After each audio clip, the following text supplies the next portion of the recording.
If someone had told me at 17 that I would carry everything I owned out of my childhood home in 2 black bin bags, I would have thought they were joking. I had lived in that house my entire life. 16 years later, a solicitor placed a thin brown folder in front of me. Inside was a document with my name on it. That was when I learned the truth. The house I had been told I didn't belong in had been protected for me all along, and the woman who threw me out had known. My name is Emily Whitmore, and this is how I found out. Before everything changed, my life was ordinary. Dad was an architect. Mum taught English at the local secondary school. We weren't rich, but we were happy. Friday nights meant fish and chips on the sofa.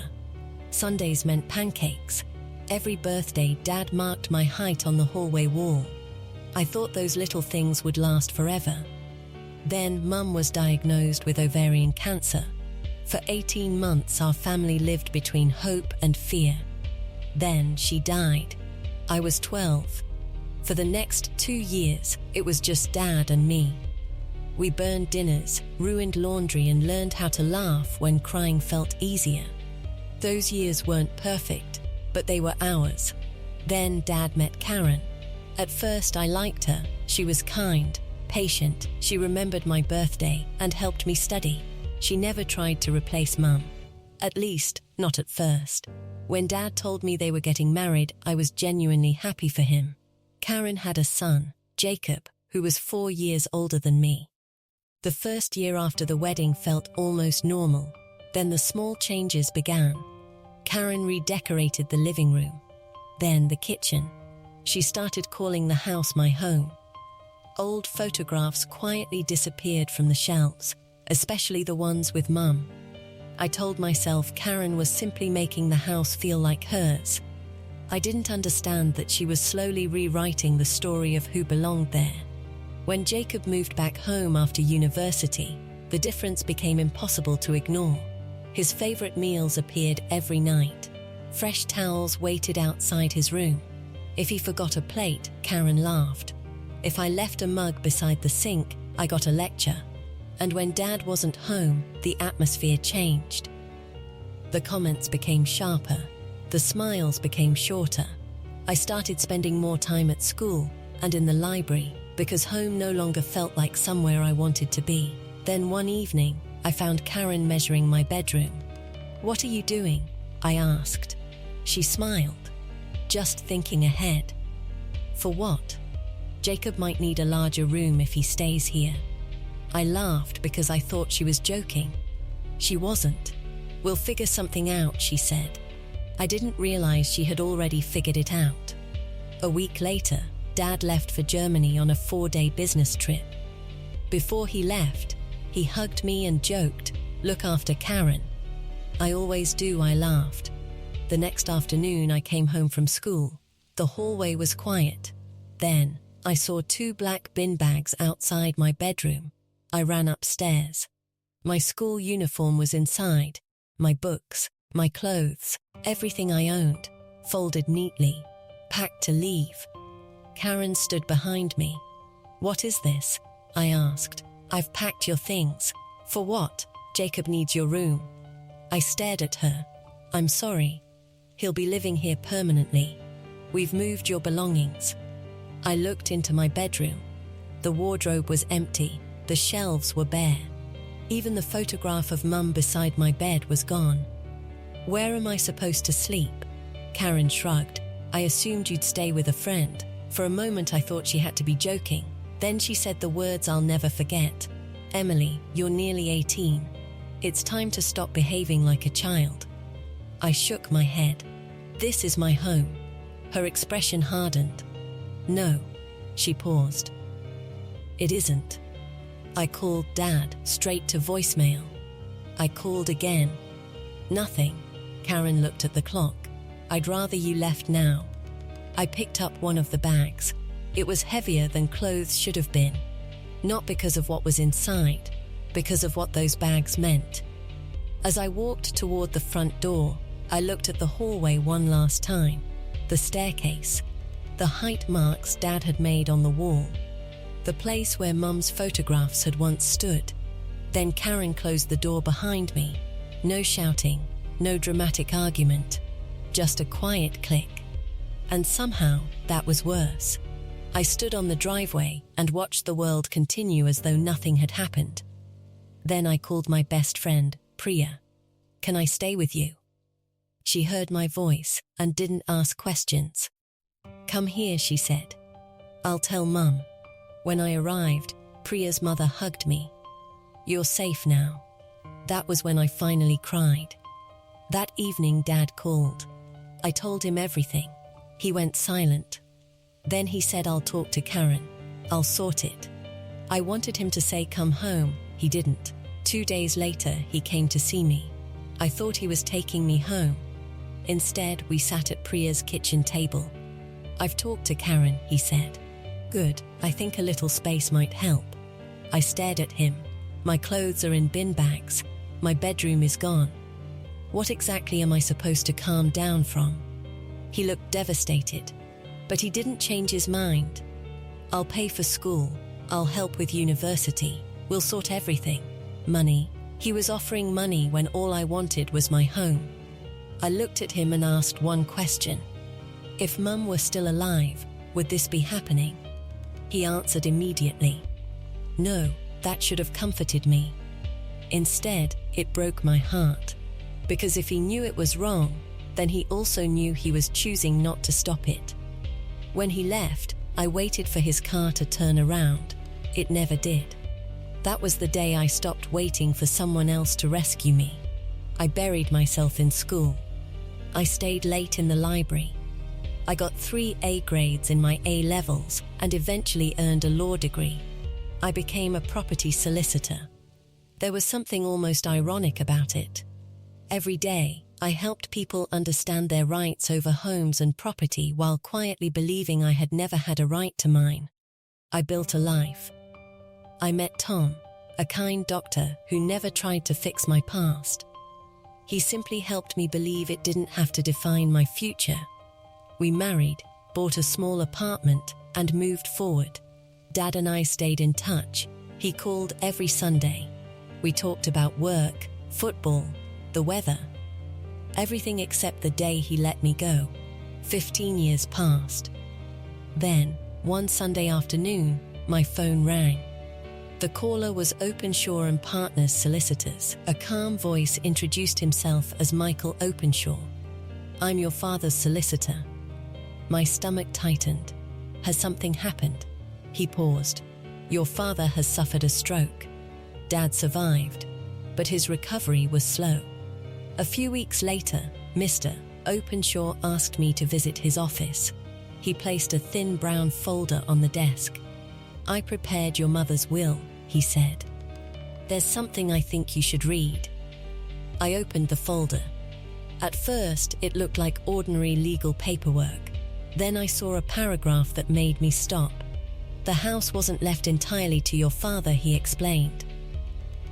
"What do you mean?" "It was placed into a family trust." I stared at him. "Who owned it?" He looked directly at me. "You did." I couldn't speak.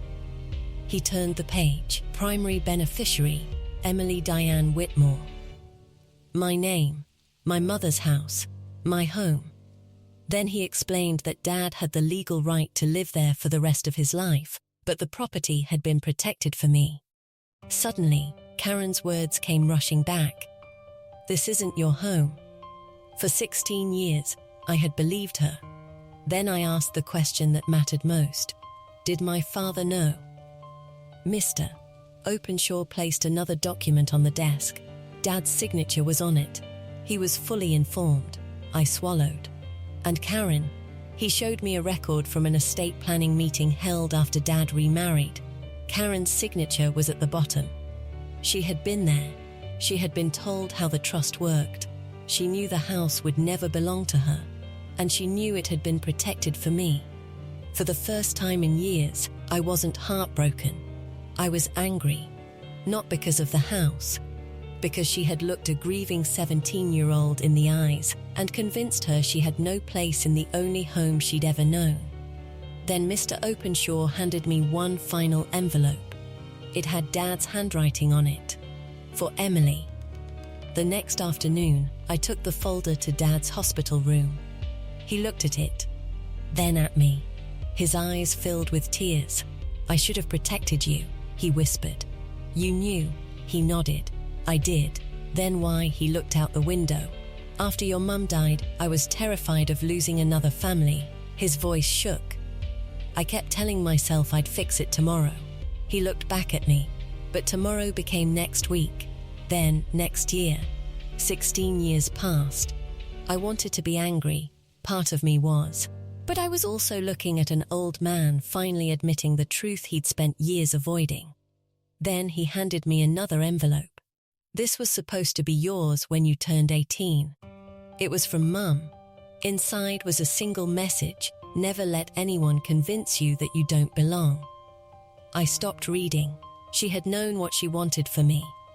And somehow, even after she was gone, her words had found their way back to me. I looked at Dad. "I forgive you." His face softened. Then I added, "But forgiveness isn't the same as trust." He nodded. "I know." Before I left, he told me one more thing. The trust was updated. I turned. "What do you mean?" "When I'm gone, Karen won't inherit the house." He gave me a faint smile. "And she has absolutely no idea." 3 months later, Dad passed away peacefully in his sleep. I cried harder than I expected. Because grief doesn't erase disappointment. Sometimes you mourn not only the parent you had, but the parent you wished they could have been. A week after the funeral, Karen and I sat across from each other in Mr. Openshaw's office. She believed we were there to settle paperwork. Instead, he opened the trust documents. "The family home," he said, "has never formed part of your husband's estate." Karen frowned. "What does that mean?" "The legal beneficiary has always been Emily Whitmore." Her face changed. She read the document. "Then read it again." Her hands began to shake. "No, miss." Openshaw turned another page. Her own signature was there, proof that she had been told years earlier. For the first time, Karen had nothing to say. She looked at me. "You knew." "I found out after Dad's stroke." She lowered her eyes. "So you really believed me all those years?" "For 16 years," I said. "I believed every word." She covered her face. "I kept telling myself I was protecting Jacob." I looked at her. "You weren't protecting him." She waited. "You were protecting your own fear." She didn't argue. After a long silence, she reached into her handbag. "I've carried these for years." She placed 3 photographs on the table. One of Mum and me at Brighton Beach, one from Christmas, both of us covered in flour, and the little photograph that had once sat beside my bed. Across the bottom, Mum had written, "My little troublemaker." Karen looked at me. "I found them after you left. I meant to give them back. But every year, it became harder." I understood. Guilt doesn't become easier with time. It becomes heavier. Before she left, Karen looked at me. "I'm sorry, Emily. There were no excuses, no conditions, just an apology, 16 years late. But genuine. I hope you find peace," I told her. Then she walked away. A few months later, Tom and I stood outside my childhood home. The keys were in my hand. Legally, the house had been protected for me all along. Emotionally, it still felt unfamiliar. We walked inside. The hallway looked smaller than I remembered. The mark where Dad had measured my height was still on the wall. I placed my hand against it and smiled. Not because I had finally won, because I had finally stopped believing I had ever lost. People ask if I moved back into the house. I didn't. Some places carry too many memories. Tom and I restored it and eventually sold it to a young family. On the day they collected the keys, their youngest daughter ran upstairs shouting, "I've got the biggest bedroom." Everyone laughed. So did I, because this time, no one was going to tell her that she didn't belong there. Looking back, I don't think this story is about revenge. It's about truth. Karen tried to rewrite my place in the family. Dad thought silence would keep the peace. Both were wrong. The truth doesn't always arrive quickly. Sometimes it takes years. Sometimes it arrives in a brown folder. Sometimes it arrives in a letter from someone who has been gone for years. But eventually, it arrives.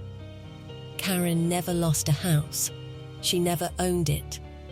My father never lost my love. He lost my trust. And me? I finally understood something I should have known at 17. Home isn't where someone allows you to stay. Home is where no one has the power to make you question whether you belong. The day I understood that, I stopped carrying those black bin bags in my memory. And finally, I came home. If this story stayed with you, tell me in the comments who caused the greater harm, Karen, who told the lie, or Dad, who knew the truth and stayed silent. And if you enjoy emotional family stories about betrayal, secrets, and unexpected justice, subscribe to Calm Family Secrets.